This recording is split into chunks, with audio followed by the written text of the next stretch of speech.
Hi, Mike Flores here, co-founder of Trade Prosper, and welcome to Section 8, Video 2. Now, let's talk about how you calculate risk, specifically foreign exchange risk. Stick with me because this is going to be a progression for those of you who have never done this. When you open up your account at a broker, you will fund your account most likely in your local currency. So in this example, imagine you are a US-based trader, so your account will be in US dollars. Now, as we move on, I'm going to start introducing new terminology to you. And the first one I want to introduce is PIP, or PIP. The term PIP stands for percentage in point, and it is the smallest incremental value a currency pair trades in. Now, most currency pairs go out to 4 decimal places. So, for example, here you can see the euro dollar is 1.3817 in my example. That's 4 decimal places. Yen-based currencies are 2 decimal places, so you see 102.35. So in euro dollar, if the price of euro went from 1.3817 up to 1.3820, you would say that the euro dollar price went up by 3 pips. Now in dollar yen, if the price went from 102.35 up to 102.38, you would also say that dollar yen went up by 3 pips. Notice the difference there. Very simple though, right? Cool. Let's move on. Now there are 3 main types of FX lot sizes out there. Some brokers trade in lot sizes and some brokers trade in actual size. And I'll show you the difference right now.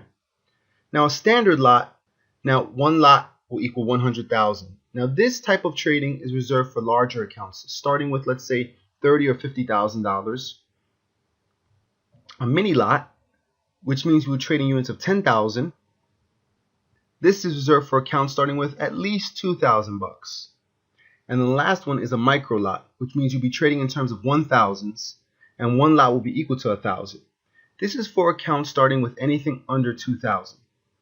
So most of you are going to start with a micro or a mini account size and grow from there. We will start our theoretical portfolio value using $10,000, which means we would trade mini lots. Now at the bottom here, this last one you see, pip value. Now the pip value is how much a change of 1 pip is worth per 1 lot. And each currency has its own pip value depending on its pips and the size of the standard lot. Now I'm going to show you guys how to calculate the pip values for a currency pair. We're going to have 3 pip value scenarios and you'll see why this is relevant soon. Okay, so this is the first example, and we're going to calculate the pip value of dollar Swiss. So you start by dividing 1 pip by the current exchange rate and then multiply it by the lot size. This gives you the pip value in terms of the quoted currency. So for example, we're using mini lots. So to figure out the value of dollar Swiss, it's going to be here on this line. We take 1 pip in dollar Swiss, we divide that by the current dollar Swiss exchange rate times 10,000. Remember, 1 mini lot is 10,000. We went over that in the last slide.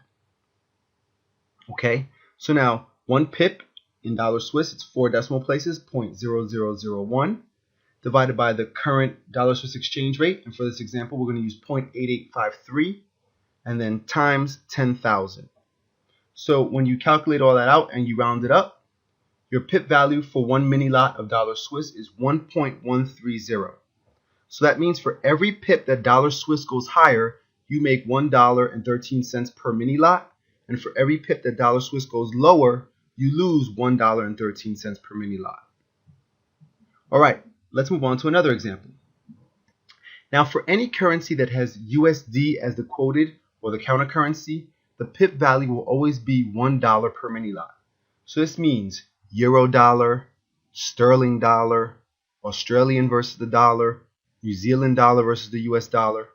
Now let's go through an example with the euro dollar. Now it doesn't matter which one you trade, they're all going to have the value of $1 per mini lot. But let's go through the mathematical equation. So same formula here, 1 pip divided by the current euro dollar exchange rate times 10,000, which is the value of a mini lot. So here goes the 1 pip divided by the current exchange rate that we're going to use for the euro, 1.3792 times 10,000. So we say now that the euro dollar pip value for a mini lot is equal to euro 0.7252 That's rounding it up. Now we convert this into dollars. We just take the euro pip value and multiply it by the current euro-dollar exchange rate, which was 1.3792, and then we get $1 rounded off. Again, pretty simple, and I just showed you the math there, but you don't really need to do that from now on, because every time you see dollar as the quoted currency, you're going to just say the pip value is worth $1. Okay, and the last one I'm going to show you is how to calculate the pip value for a currency pair where there is no US dollar in the pair. So in our example, we're going to use sterling yen. So sterling yen, same formula, 1 pip divided by the current sterling yen exchange rate, which is 10,000. And remember, 1 mini lot size is 10,000. So the pip value in yen is 2 decimal places, so it's 0.01 divided by 168.91, which is the exchange rate that we're going to use for sterling yen in this example, times the mini lot size, 10,000. So therefore, we get the sterling yen pip value rate as sterling 0.5920. Then to convert that into dollars, we take the sterling pip value and multiply it by the current sterling dollar exchange rate. So we take the 0.5920 and multiply it by the 1.6576, which is what we'll use as the current sterling exchange rate. And that comes out to about 98 cents. Okay, so now we've gone through the 3 scenarios, and now you know how to calculate the pip value for FX currency pairs. And the importance of going through this is that so that we can calculate our position size. Now that you know the different account sizes and you know how to calculate the pip value, let's look at the formula to calculate using the 1% risk rule. So what I have here is the formula for calculating FX position size. And I'm going to leave it up here for you guys to see it. The position size is equal to the portfolio value times the percent of the risk trade divided by the pips risk divided by the pip value per mini lot. And I'm going to show you an example so you can see it in real life. Okay, so in our example, we're going to say that our account value is $10,000, which means that we will trade mini lots. We want to go long, which means buy dollar yen at 103, with a stop loss, which means to sell to exit that position at 102.25. Therefore, we're risking a move of 75 pips, right? 103.00 minus 102.25. Now we plug in all our values into our formula. We said the portfolio value was 10,000. We're risking 1% on this trade. The pips risk is 75, and now we need the pip value per mini lot. We take those numbers, we put them into our trusty calculator, and we come out with a size of 1.37 mini lots, or $13,700 as your position size. Now, it depends on your broker. Some platforms only allow you to put in position sizes in mini lots, and some allow you to put in the actual dollar size. Now, the difference being that if you have a platform that only allows you to put in mini lots, you probably can't put in fractional mini lots. It'll only let you put in 1, 2, or maybe 1.5, 2. So therefore, in this case, I would say you would downsize and put 1 as your mini lot. But for most platforms, or the better platforms, they allow you to actually use the full dollar amount as your position size. So in this case, it would be 13,700. Let's take a look at another example. This time, let's look at euro versus the dollar. Okay, so in this example, we are again going to start with an account size of $10,000. Again, which means we'll trade mini lots. We want to go short, which means to sell the euro dollar at 1.3725 with a stop loss, which means to buy at 1.3840. Our risk in this instance is 115 pips. The position size is the same formula that we've been using. The portfolio value times the risk per trade divided by the pips risk divided by the pip value per mini lot.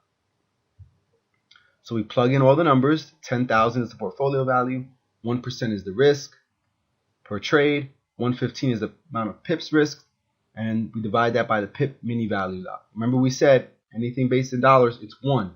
So you have 100 divided by 115 divided by 1. And basically that comes out to 0.8696 euro dollars mini lots, or 8,696 euro dollars as your position size. Remember, like I said, depending on your platform, It'll determine whether you put them in lots, mini lots, or you put in the actual full amount. So in this case, notice that the size is less than 1 lot, so you would probably pass on this trade, or if you want to be more aggressive and risk more than 1%, you would round up to 1. So there you have it. That's how you manually calculate the position sizes using the 1% rule in FX. Now remember, I used 1%. That's the maximum I recommend you use. You can change this to 0.5, 0.75, 0.25, 0.33, 0.1, whatever percentage you're comfortable with. I don't care. I just want you guys to use this. Now, would it be okay if I made your life a lot easier? Well, of course it would. So I've shown you the math of how it works. Now I'm going to make it way, way better for you. We've given you a direct link to our Forex position size and Forex pip value calculator in the supplementary content section of this course. What does that mean? That means you don't have to calculate anything yourself. You just have to plug in the numbers and the calculator will do all the math for you. Awesome, isn't it? You can thank me in person the next time you see me at one of our live events. But for now, I wanted to show you the math so you're comfortable doing it. And like I said, you now have access to the calculator, so you can literally just plug in the numbers and it will give you the sizes for you. And I'll show you that in the supplemental content section. Alright, talk to you guys in the next video. Thanks. Bye now.